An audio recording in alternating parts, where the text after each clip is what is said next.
Kepada yang balik kampung tu, hati-hatilah. Yang bawa kereta tu bawa slow. Jelas hijau. Dan jangan main banyak betul sangat. Nanti tangan putus. Orang sedang sampai santai.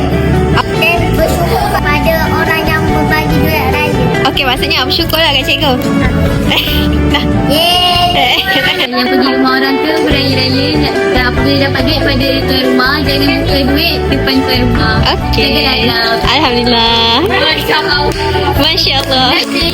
Kepada yang balik kampung tu, berhati-hatilah. Tapi bagi yang tak dapat balik kampung, bertabahlah. Terima kasih. Sama.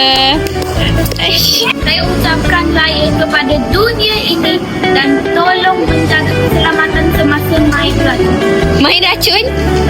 Mercun. Tolong kan? Dia raya, yang orang kaya tu tolonglah bagi dia raya sikit. Saya penat juga. Okey, boleh. Ingatan jangan main macam tu balik dengan orang bagi keselamatan. Saya nak bagi tahu yang kalau dah dapat makan masa tengah hari, jangan makan lemak banyak sangat. Nanti sakit perut, muntah, masuk hospital. Tak dapat raya. Terima nak selamat raya. Kepada yang sudah berpuasa penuh, yang dah sampai kampung tu, jangan lupa solat.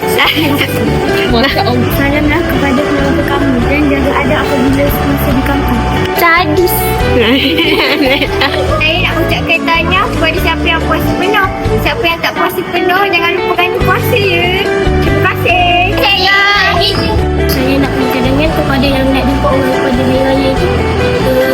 Bolehlah siap sedia seperti rumah buat makanan dan yang lain macam. Baik. Untuk orang yang beraya, buatlah banyak sikit kuih raya. Wow, mantap.